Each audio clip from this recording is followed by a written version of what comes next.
What is the Gender Equality Index? EIGE's Gender Equality Index measures the progress of gender equality in the European Union. It shows gender equality trends in the domains of work, money, knowledge, time, power, health, and violence. The index also looks at intersecting inequalities, which considers the situation of different groups of women and men based on family type, level of education, country of birth, age, and disability. Each year, the Gender Equality Index scores the EU and the member states from 1 to 100. A score of 100 would mean that a country has reached full equality between women and men. Each year, the index has a thematic focus. This time, it links digitalization and the future of work with gender equality. This year, we found ourselves giving our annual gender equality update in the middle of a global pandemic. This crisis is having serious consequences for gender equality that are threatening to roll back some of the fragile achievements that have been made over the past decade. We hope that our index findings will help Europe's leaders to design solutions that will be inclusive and promote gender equality in our post-COVID-19 society.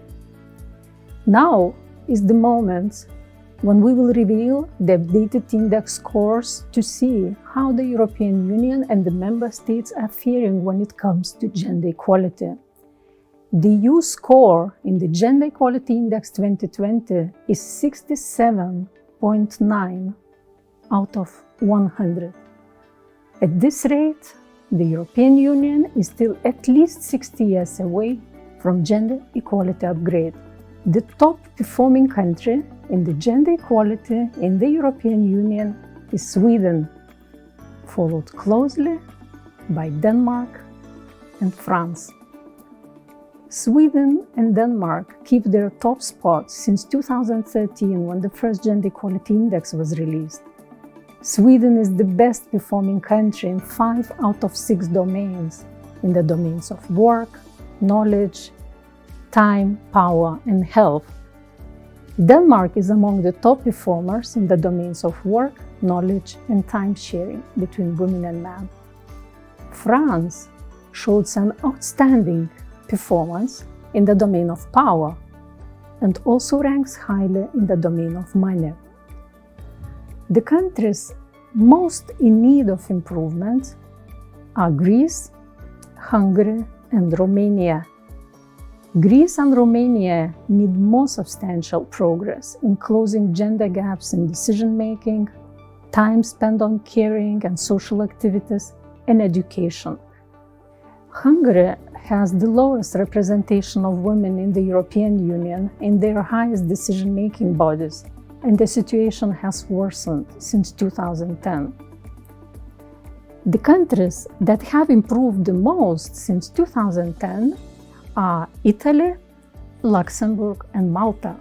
In Italy and Luxembourg, progress was mostly led by the improved gender balance in economic decision-making, following the introduction of binding legislation or other governmental action.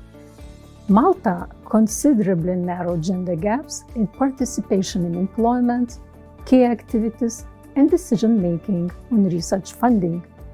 The countries with the least improvement since 2010 are the Netherlands, Poland, Hungary, and Czechia. So what's driving gender equality forward in the European Union?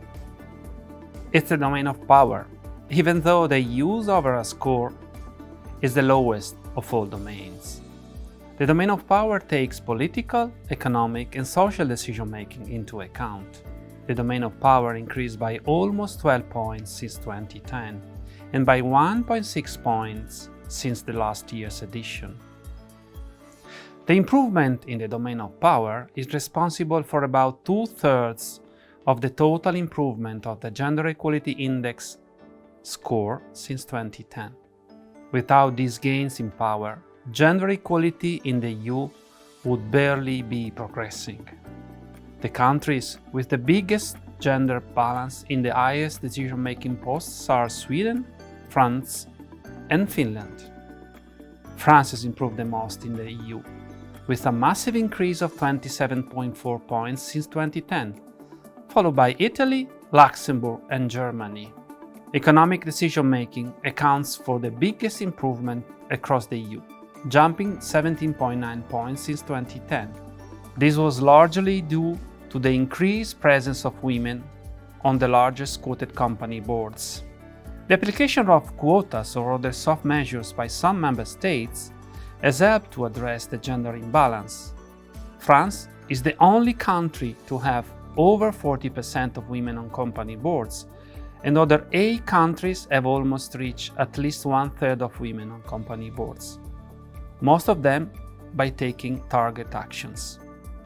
While these countries have been helping to drive progress, the rate of change will start to slow down and flatten out as they reach gender balance. So many other countries need to catch up, because there are still a long way to go until gender balance is achieved, especially in the top position. You know, men still account of 9 out of 10 CEOs in the largest quoted companies in the EU. Throughout the COVID-19 crisis, women have been largely missing from the decision-making bodies established to tackle the pandemic. While women represent the majority of healthcare workers, decisions have been taken mostly by men. While the domain of power is driving gender equality forward, there are serious challenges in the domain of knowledge. There has been very little progress over the last 10 years, just 1.8 since 2010 and 0.1 since last year's edition. One of the biggest problems holding back gender equality is segregation in education. This means a concentration of either girls or boys in certain subjects. Since 2010, Germany, Malta, the UK, and the Netherlands have all gone backwards in this area, while Italy and Romania have made the biggest improvements. Despite efforts to tackle this issue, such as special initiatives to encourage girls to study science, engineering, or ICT, segregation has actually increased since 2010.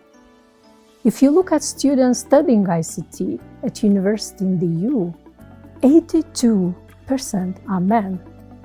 This pattern continues into the world of work, where 8 out of 10 ICT jobs in the EU are held by men.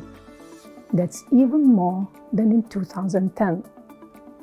This situation means that women are not enjoying the full benefits of the ongoing digital transformation of the labor market.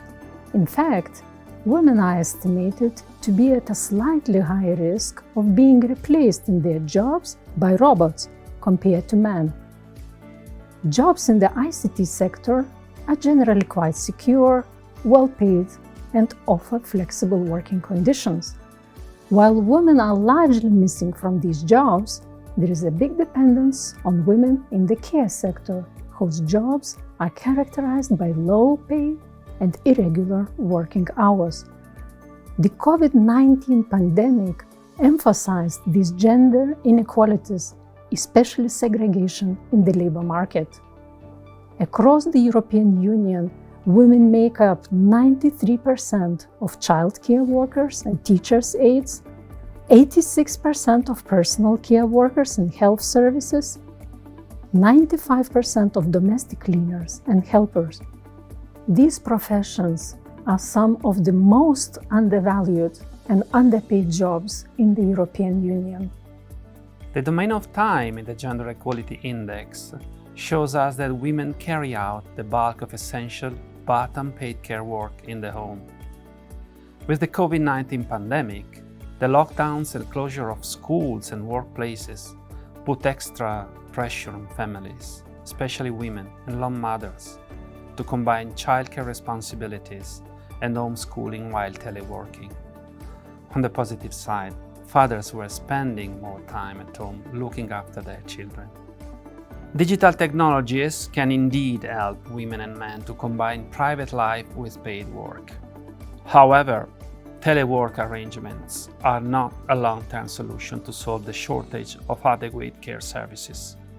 New jobs offered by digital platforms are often perceived as flexible, but they are not necessarily challenging the unequal distribution of unpaid work. Under normal circumstances, the Gender Equality Index points out that insufficient or unaffordable care services push women to fill these gaps themselves, often keeping them out of full-time work or even keeping them out of work altogether. Due to care responsibilities, far more women than men work part-time. It is also the reason keeping some 7.7 million women out of the labor market compared to just 450,000 men. A lack of free time due to caring responsibilities make it harder for women also to find time for regular training to update their skills. As digital innovations are moving so fast, people need to keep on improving their skills if they want to take advantages of the new, well-paid jobs requiring a high level of digital skills. On average, 40% of women compared to 24% of men cannot participate in lifelong learning due to family responsibilities. In Cyprus, Malta, Greece, Austria, and Spain, this is the case for more than 50% of women. So, what needs to change? We need work-life balance policies that not only aim to get more women into the labor market, but which also aim to get men to do more housework and caring for children, older and sick family members, and persons with disabilities. We need more recognition and improved working conditions in the care sector, which could encourage more people, and especially men, to choose a career in this important area.